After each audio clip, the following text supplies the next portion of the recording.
This episode is sponsored by Squarespace. Welcome back to the history of Gun Fu. Last time, we talked about how John Woo took the ideas from wuxia movies and applied it to gunfights, single-handedly created the concept of Gun Fu.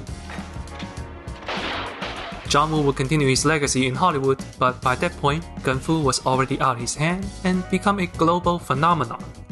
Films like Desperado and The Replacement Killers would continue the John Woo school of Gun Fu. South Korea adopted the style with a distinct Korean flair, and French cinema also dabbled in the art. But nowadays, when you think of Gun Fu, you think of only one style.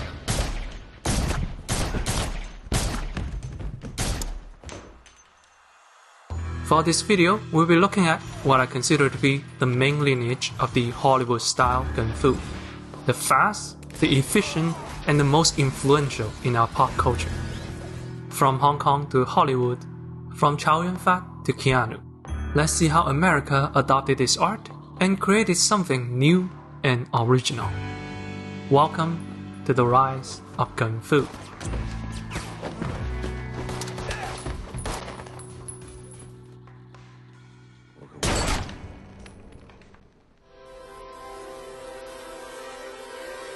It was 1999. Being a big fan of Hong Kong cinema, the Wachowskis incorporated copious amounts of Eastern elements into their sci-fi classic. That, of course, includes Gun Fu. Or does it? In reality, The Matrix has almost no Gun Fu in it. Even during a gunfight, there is more Kung Fu than Gun Fu. So, why am I talking about this? Because while The Matrix did not introduce actual Gun Fu, it introduced a sense of attitude. Long trench coat, dual-wielding pistols, mass destruction. If John Woo's gunfights are like dynamite, The Matrix is much more a wrecking ball. It's cold and raw. John Woo aims for big muzzle flashes and huge explosions. The Matrix prefers dust and debris, an unobstructed view of the kinetic destruction. John Woo likes the chaotic energy. The Matrix offers a much more cool-headed, tactical style. The lack of sparks and explosions would become a major visual distinction between the John Woo style and the Hollywood style. It may sound like I'm nitpicking differences, but there is a cultural reason behind the style shift. And it will all become clear when we look at our next movie. Equilibrium is a 2002 dystopian sci-fi movie. The main character is a law enforcement officer who practices the art of gun kata, a firearm-based martial art. Yes, it takes Gun Fu literally. Gun kata is flashy, is romantic, is very much still a type of Gun Fu, but it feels drastically different from the John Woo style. As its name suggests, gun kata often looks like a kata, a choreographed routine. Instead of injecting momentum into your bullet by swinging your gun, gun kata's movement is always steady. The gun just glides past the targets without interruptions. It is smooth and effortless. If the John Woo style is an angry punch, Equilibrium is a sharp knife cutting through a piece of tofu. It's a very different kind of satisfaction. So, what do a wrecking ball and a sharp knife have in common? Well, they are both cold and unemotional. They share the same attitude. Compared to the fury displayed in John Woo movies, all shooters in The Matrix and Equilibrium perform best when they are calm and razor-focused. I think the differences originated from different readings of gunfights in westerns. No doubt, John Woo took a great deal of inspiration, directly or indirectly, from Western classics. What John Woo perceives as momentary, explosive actions, the American audience may instead see speed and accuracy, two things that are valued in American gun culture. They see an attitude displayed by the gunslinger: calm, confident, fearless, reserved, razor-focused. That's why Equilibrium has this slicing through your enemy feel. It implies a level of accuracy that John Woo movies lack. The action may not be as impactful, but it makes the killer feel much more lethal. The skill of the gunman is much more important than the gun itself. Going forward, this accuracy is the key distinction that sets the Hollywood School of Gun Fu apart. Before we move on, let's give a shout out to today's sponsor. Do you know you can set up an online store with Squarespace? That's the tip of the day. Simply choose from the vast library of templates and edit from there. You can even set up variations for the same product, group them into categories, or set them as featured products. Options are comprehensive, but the setup is easy and intuitive. Head to squarespace.com/accentthecinema and use the code accentthecinema to get 10% off your first purchase. And don't worry, you retain ownership of everything you put on the Squarespace platform. All data can be easily retrieved at any time. Visit squarespace.com/accentthecinema and get started right now. With the success of both John Woo and The Matrix, a wave of gun fu films took over Hollywood. A million different styles were attempted, some more successful than others. Underworld, released in 2003, is essentially a Matrix clone, but with vampires, werewolves, and guns. But this is no cheap imitation. Look at the gun swings, as well as the framing and the editing. It combines the more impactful techniques of John Woo with the stoic attitude from The Matrix.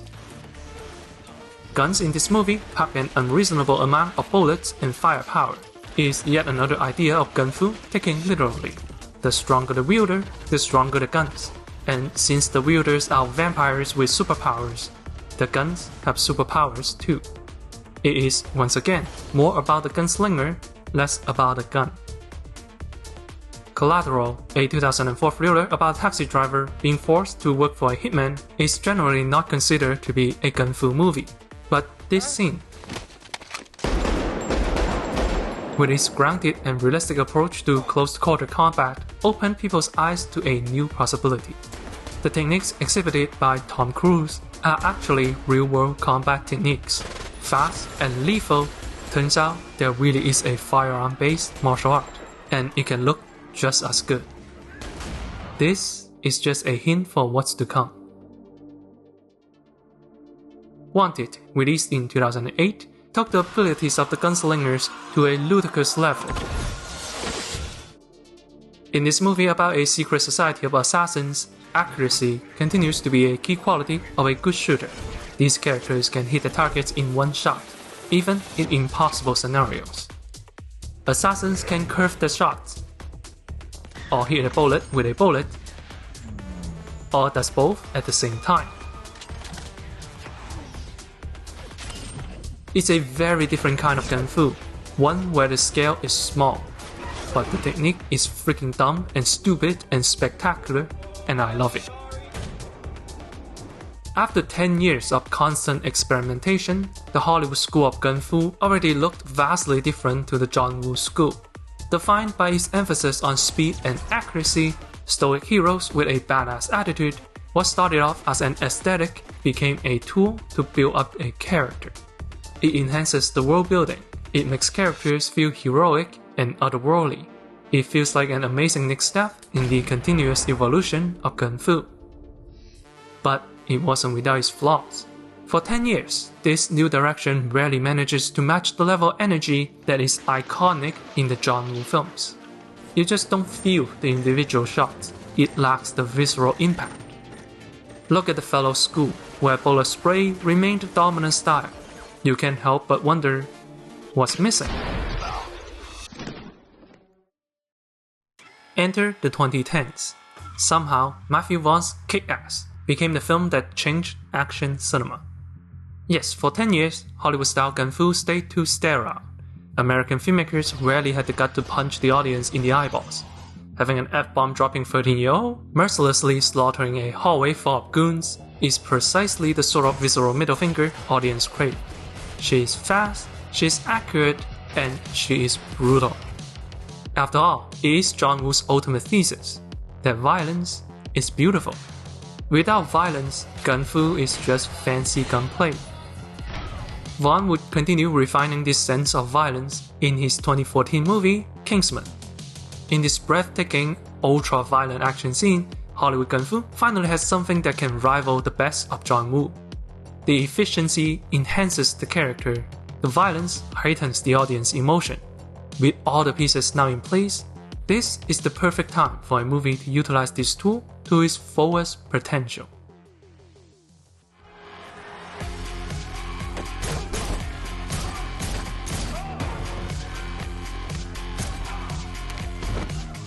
The John Wick series has become synonymous with Gun Fu, and that not only speaks to the quality of the films, but also just how much it captures the heart of the art.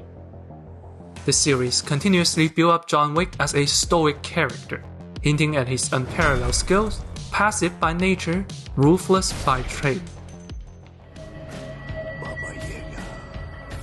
It is painting the exact same character and attitude that Hollywood Gun Fu is made for. And when the Gun Fu action shows John Wick as this efficient killer, one shot one kill, razor focused, the story, in turn, agrees with it. John Wick is a man of focus.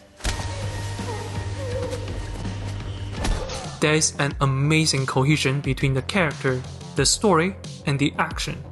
For John Wick is Gun Fu. The same way John Woo's hero embodied the wuxia spirit, every shot John Wick fires brings with it a cinematic history that can be traced back to The Matrix, to Hong Kong, to spaghetti westerns, and to American westerns. And so, Hollywood crafted its own style of Gun Fu with a unique visual, a unique narrative, and a unique spirit. What a journey! With both The Matrix 4 and John Wick 4 on the horizon, it is an exciting time for fans of Gun Fu. In the 20 plus years since the original Matrix movie, Hollywood has been in constant experimentation, giving the same concept vastly different flavors from one film to another. Gun Fu may be one of the few remaining action genres in Hollywood that still values reinvention, that rewards change, that craves originality. And in today's cinematic landscape, it is not easy to be original. So, as much as I am excited to see Keanu kicking ass all over again, it also makes me hopeful for the future. So many great original ideas came from the world of Gun Fu. I just can't wait to see what's next.